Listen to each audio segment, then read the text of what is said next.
Special guests here in the Live Impact studio as we are talking about the Take It Down Act. Of course, it was signed last week by the Trump administration, introduced to give victims of child sexual abuse material, or CASM, more tools to have their images removed from the internet and to hold platforms really accountable. So this really ties into our guests this morning, because this morning we want to explore something of concern for many families: the critical issues at the, let's call it, the intersection of technology, law enforcement, and child protection, and tackling one of the most challenging front lines in modern policing. So joining us from the Gastonia Police Department Internet Crimes Against Children Unit, Detective Jim Bliss and Assistant Police Chief Nancy Brogdon.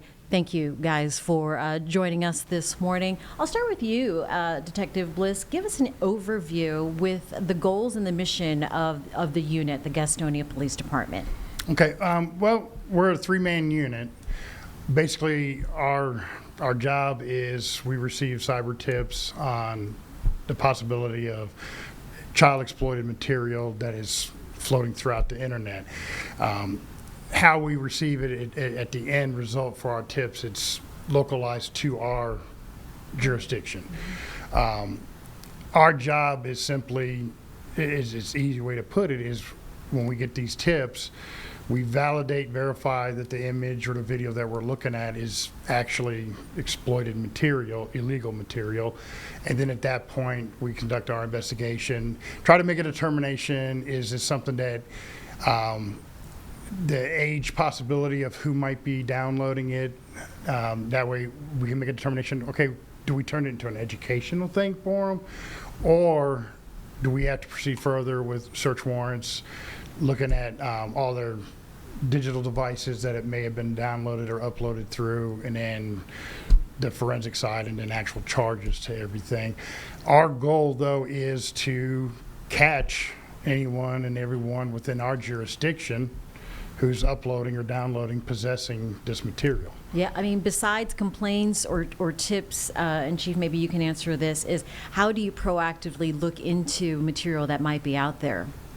Well, I could start to say, you know, we're very blessed that our agency has these capabilities, you know, thanks to our federal partners, HSI, FBI, even our local partners with the local Gaston County Sheriff's Office, that we're able to create a team to be able to do that, just that, identify.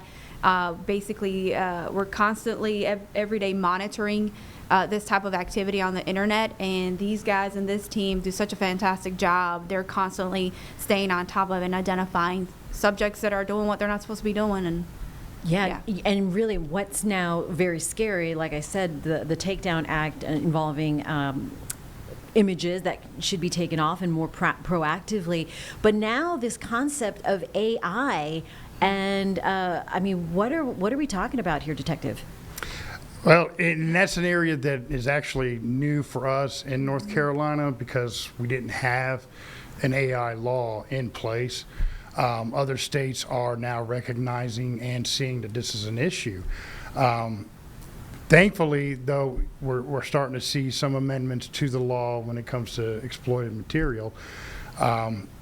We have not yet enforced it since it's been amended. It's only been a couple months, and we're still trying to define some of their definitions. That way we want to make sure when we're making an arrest, we're making a strong positive arrest, and there's no mistaking what we're charging with and things in that area. But realistically, people don't understand just how AI is and how realistic it looks. Yeah. And it's to the point to where, you know, you got a suspect who can literally take the face of a child and put it on the body of somebody else.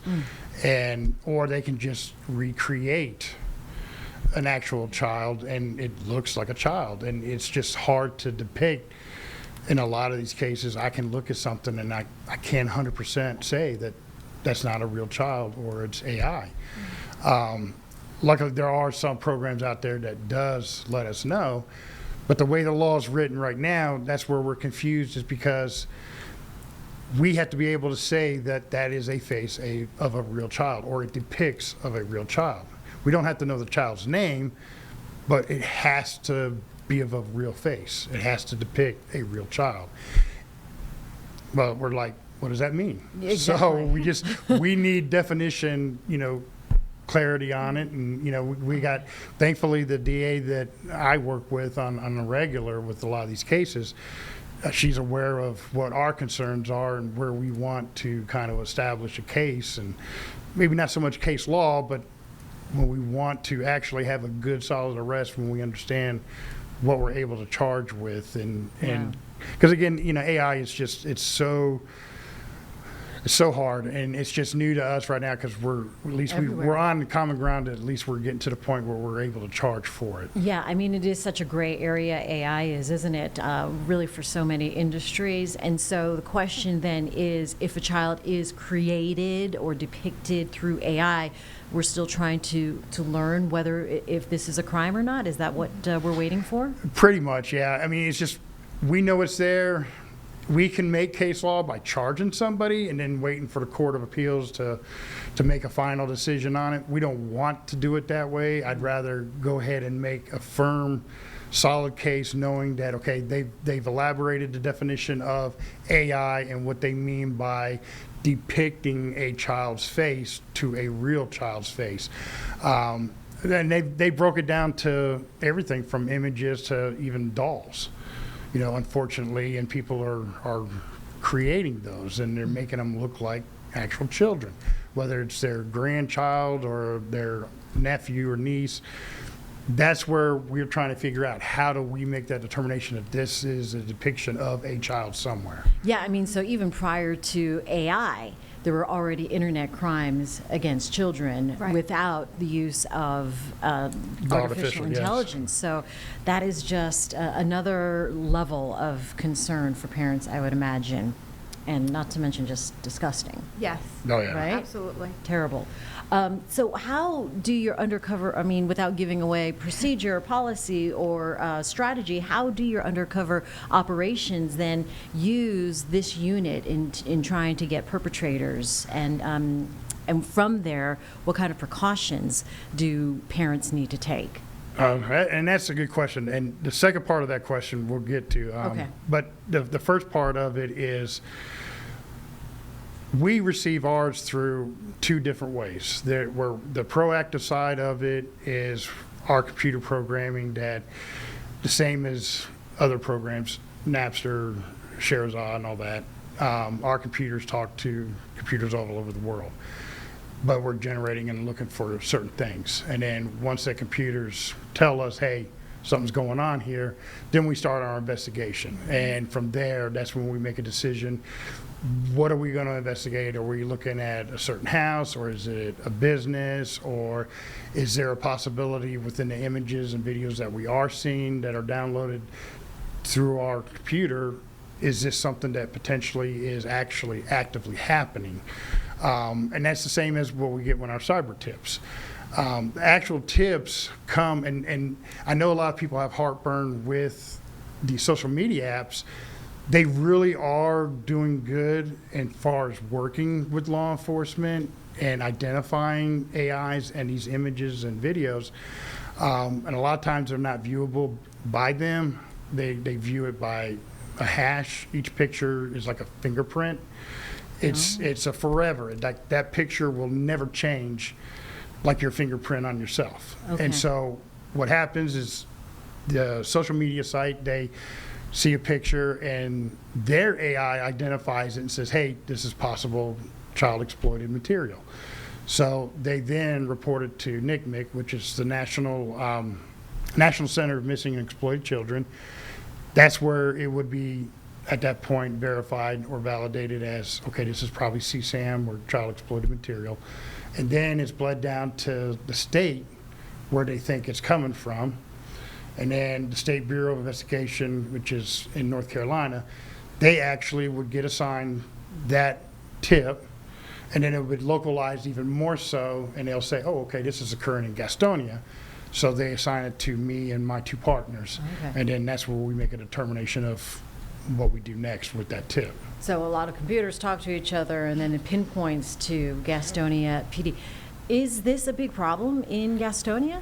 It's a big problem worldwide. Yeah, but right, in Gastonia, and a lot of people don't realize it, and I think when we have opportunities to talk to a lot of the citizens and even some of our potential teenage groups that are, quote, persons of interest and victims and all this, they're really surprised at how bad this is. We average a good case every year, and we're not like 5 or 10. I mean, we average around 50 to 60 a year, and that's a lot when it takes 2 to 3 months for each case to be worked. So, between 3 people, we're all over the place on top of what we do every day, other stuff. So, there people are surprised, and they really are when they see the news media and Facebook and the snippets that we give them of suspects that are caught in our area. It's just a constant. It just process. keeps going. Keep on going. It just Chief, keeps you wanted going. to say? Yeah, I think, nowadays with the accessibility to technology and how technology is evolving and new apps come up, and some of the apps are, they're made to look a certain thing, but they're really meant for something else. And, parents being vigilant with what their children are looking at on their phones, and I'm sure Jim can talk about that more because he's the one that is actually physically going through phones and is an expert on the apps that are utilized now by some of these predators that are causing all this havoc, and basically utilizing the most vulnerable people, our children, and exploiting that. Right. I mean, they are so vulnerable, so young and impressionable. And so, what can people, children and community and parents do about this? Well, in my opinion, the first thing is the parents or the guardians of the children is, when it comes to digital devices, stop being friends. They're locking their phones, and the parents don't know the passcodes. Right. Get the passcodes and look through that phone. Look at what they're doing and who they're talking to, what social media apps they have on there, because I couldn't single out just one. They're all a problem. TikTok, WhatsApp, Kick, Instagram. They all transport CSAM in one way or another, or have, and it doesn't matter what you're on. It's there, and the parents don't understand that they're letting these phones and the tablets and the gaming systems be the babysitter. Stop it. You can't. You got to be involved. Look in their phone and see who they're talking to, what apps they have on there, because some of those apps they don't need. I mean, they're on group chats that they shouldn't be on. There's no need for it. And the video games too. The video games, they're talking to people, and they don't understand that when you send a picture out, when a child sends a picture out, there's selfies all over the place. Well, within those selfies, I can look at a picture and figure out a lot about that person, about their family. Sometimes I can zoom in and I can see the address of where they live, or just kind of get an idea of where they live. But the other thing on there is, when they throw those images out there, guess what's attached to that image? The location of that image. A lot of people have their locations on their digital device. Right. Yeah, adults need to know that too. Yeah, and that's exactly why the parents and guardians, they need to be aware. They have to be aware that, when you're throwing something on the internet, it's out there, and a lot of the metadata that's with those images are there with it. Detective Bliss, if you talk about some of the things that you need to do in trying to catch a potential perpetrator or what have you, do you pose as one of these people trying to lure a child in? And how does that work, detective work? We are actually, because of the staffing situation we deal with, and that's where, a lot of times the chiefs and our bosses are working on, they're aware of what we do. We work with the other agencies in that. When they have those operations, then we are readily available. We have an officer that's actually trained that does that. Do we do that on our own right now at this point? No, just because of staffing, but because we do work well with HSI, FBI, and the local other agencies. When they do have something that they know, okay, we got a sting that is going to happen, that's when we get involved, and we're all hands-on, and we try to deal with that. Specialized, because they don't in on that. The trafficking is there, whether it's through the cell phones or through impersonal means, and I mean it's happening, and this is the cause of it. Let's talk about the success of this unit then. Let's share something that is working and that you'd like to see more of. I think it's what the success that I can say is just the ability that we have with other agencies and working with them. We all have a network of people that we work with in our department. And when I'm able to work on cases with the Sheriff's Department or Gaston County, our network then expands with their network. And the more communication we have with other agencies and the ability that we're able to help with, because a lot of small towns don't have this. Right. You know, and the one thing that we have that's different than a lot of these towns is we have a working lab.